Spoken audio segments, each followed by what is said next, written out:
संपूर्ण देशाला ज्या मातीने राष्ट्रमाता या उपाधीने प्रेरणा दिली त्या राजमाता अहिल्यादेवींच्या जन्मभूमीतून विचारातून महाराष्ट्राच्या सर्वोच्च पदावर जे आपले मित्र गेले ते माननीय राम शिंदे साहेबांच्या आजच्या या सर्वपक्षीय सत्कार सोहळ्याच्या कार्यक्रम ज्यांच्या शुभ हस्ते झाला त्या आदरणीय पद्मभूषण अण्णासाहेबजी हजारे, माननीय आमदार सत्यजितजी, हेमंतजी ओगले, माजी आमदार मुरकुटे पाटील, आदरणीय दादा राजन तात्या, बाबूशेठ, जयंतराव, संभाजीराजे, सर्व सन्माननीय अशोकरावजी सावंत, सर्व सन्माननीय उपस्थिती, माननीय या कार्यक्रमाचे आयोजक ॲडव्होकेट अभयजी आगरकर, त्याचबरोबर भानदासजी बेरड, सचिनजी पारखी, वसंतशेठ लोढार, ही सर्व सन्माननीय व्यासपीठ, समोर उपस्थित माननीय राम शिंदे साहेबांवर प्रेम करणारे सर्व पक्षीय कार्यकर्ते, बंधू आणि भगिनी, पत्रकार मित्र, खरं म्हणजे आजचा कार्यक्रम हा आपल्या सर्वांच्या दृष्टीने आणि राज्याच्या दृष्टीने एक नवी दिशा देणारा असा असणार आहे. त्याला कारणही असं आहे की लोकसभा आणि विधानसभेनंतर जी कटुता झाली होती ती आजच्या सर्व वक्त्यांच्या मांडणीतून आनंदी झाली असं मला वाटतं. कारण ही कटुता आपल्याला बाजूला ठेवून उद्याच्या भविष्यकाळाची वाटचाल सर्वांना करणं गरजेचं आहे. कारण आजच्या या सर्वपक्षीय कार्यक्रमासाठी आदरणीय अण्णा या ठिकाणी आले.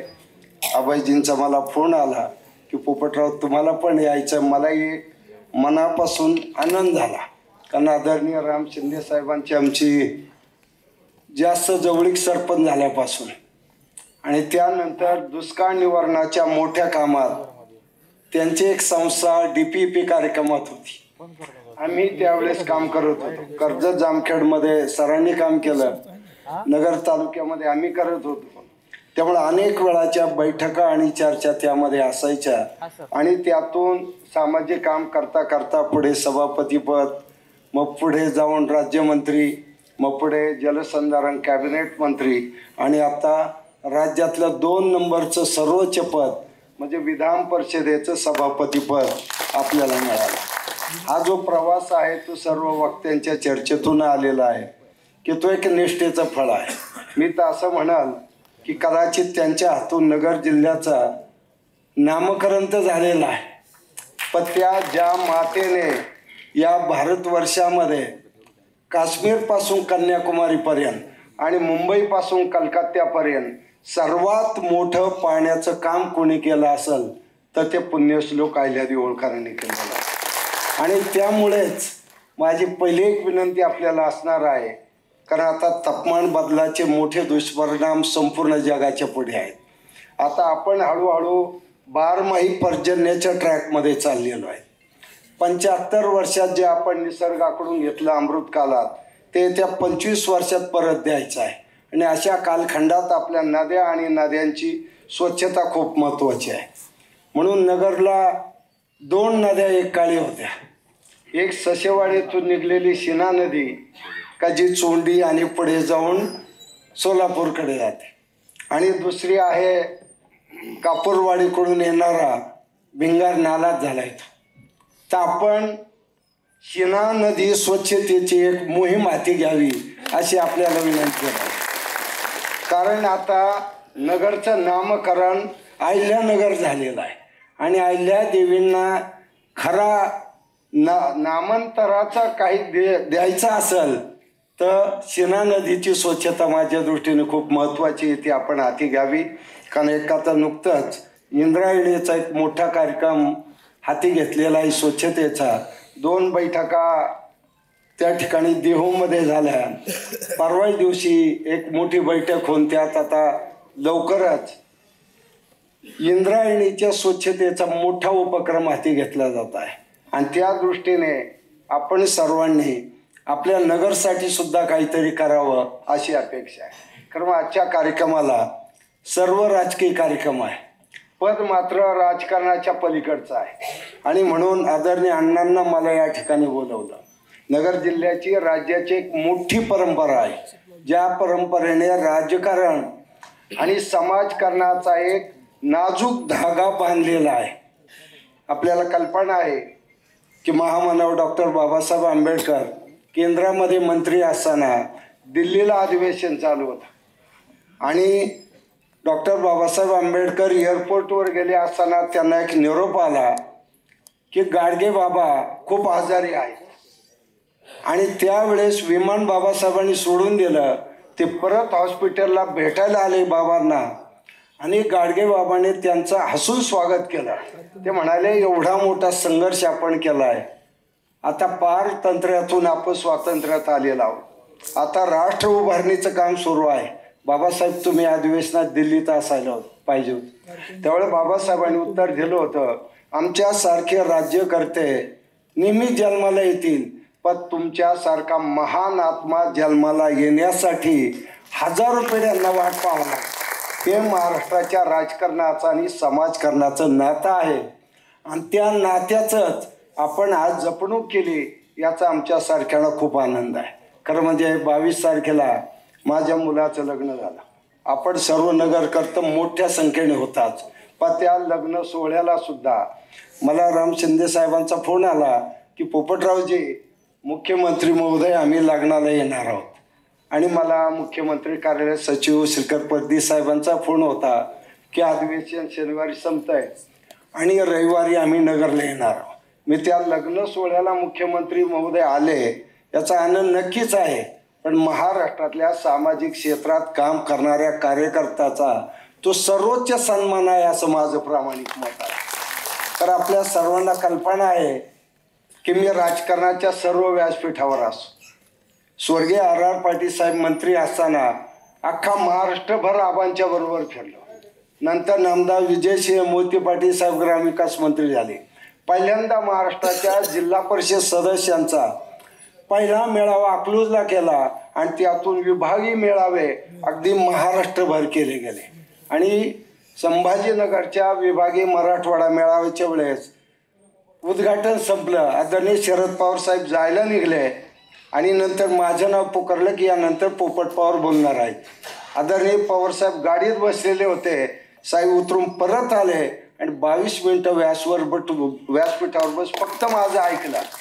त्यावेळी मला सुद्धा कसं मान्य करावं गडबड झाली.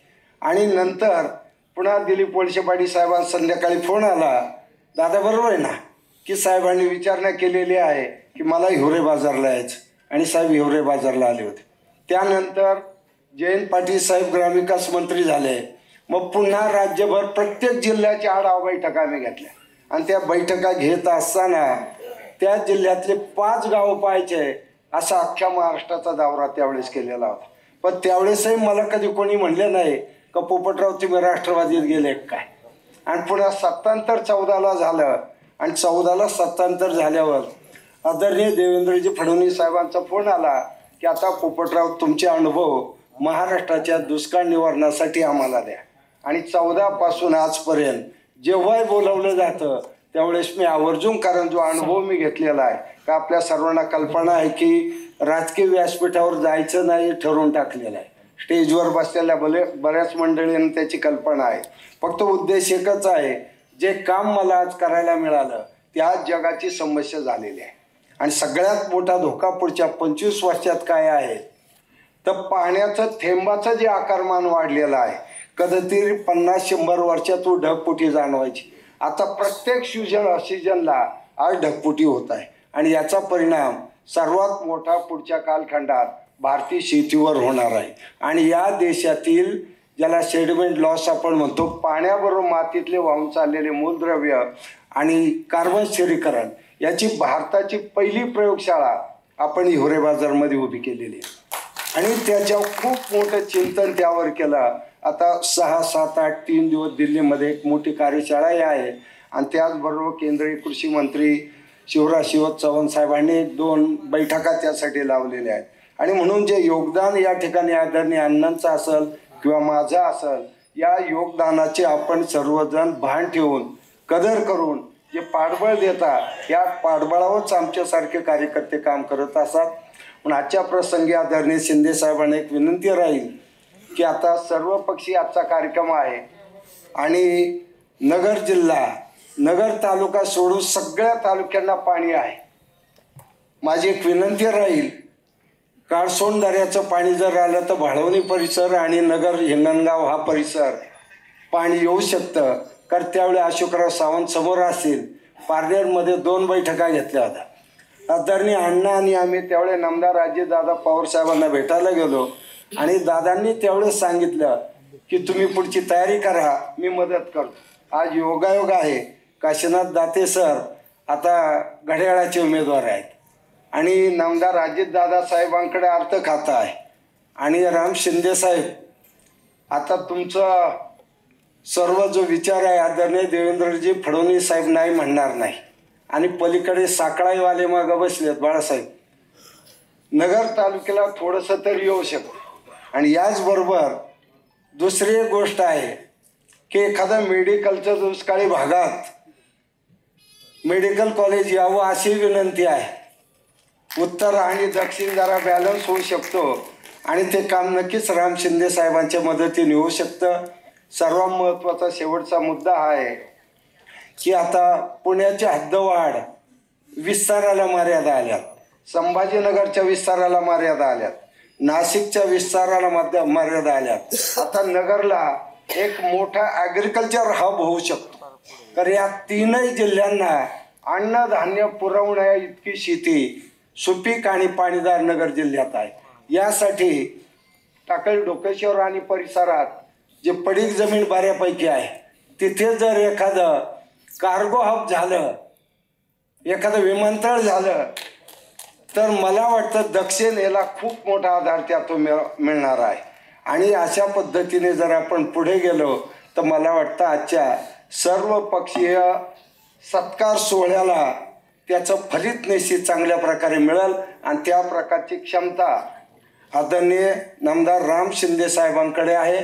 एका मोठ्या परंपरेमध्ये आपल्यातला सर्वसामान्य तळातला कार्यकर्ता आज 2 नंबरच्या पदापर्यंत गेलेला आहे आणि एक मोठी कुंदलमलजी फिरोद्यापासून बाळासाहेब भारदे साहेबांपासून नासं फरंदे सरांपासून तर आता नामदार राम शिंदे साहेबांपर्यंत ही परंपरा आली. आपल्या सर्वांचा यातून गौरव नक्कीच झालेला आहे. पुन्हा एकदा मी या ठिकाणी राम शिंदे साहेबांना मनापासून खूप खूप शुभेच्छा देतो. आणि सीना नदीच्या बाबतीत आणि भिंगार नाल्याच्या बाबतीत आपण एक चांगल्या प्रकारचं धोरण घेतलं तर 4ही बाजूने येणारे पर्यटक किल्ल्यापर्यंत येऊ शकतील. आणि नगरचा किल्ला जो आहे त्याला सुद्धा आपण प्रयत्न करावा की त्याचा जॉगिंग ट्रॅक जो आहे तो कमीत कमी महानगरपालिकेच्या हद्दीत यावा. आणि जुनी जी परंपरा होती टांगा गाडीची, राजे बरोबर आहे का, तर अशा प्रकारची परंपरा पुन्हा जर सुरू झाली आणि शिर्डी शनी शिंगणापूर पुन्हा भंडारदरा धरण आसन राळेगण सिद्धी हुरे बाजार आज आमच्याकडे आम्ही पाहतो रोज 500 ते 1000 लोक येतात. आज भारतभरातले जवळ 300 लोक त्यातले जवळ 100 IT इंजिनियर आहेत का ज्याने IT आणि सगळं सोडून देऊन फक्त शेतीशी जोडून आनंदी गाव आणि आनंदी कुटुंब या संकल्पने 5 दिवसाचं शिबिर आमच्याकडे चालू आहे. आणि म्हणून एवढे पर्यटक येतात तर पर्यटनाला सुद्धा नवी दिशा नगरच्या मिळू शकते आणि मोठा रोजगार या ठिकाणी निर्माण होऊ शकतो. एवढंच या प्रसंगी बोलतो कारण हे बोलणं माझ्या दृष्टीने गरजेचं होतं. सत्काराचा कार्यक्रम नक्कीच आहे पण याचा आनंद यात काही निर्णय जर चांगले झाले तर नक्कीच होऊ शकतो आपल्या नगरकरांच्या दृष्टीने. आणि आदरणीय राम शिंदे साहेबांची 5 वर्षाची कारकीर्द नगरकर तर हयात विसरू शकणार नाही असं मला वाटतं. एवढंच बोलतो या ठिकाणी थांबतो. जय हिंद जय महाराष्ट्र. वाह.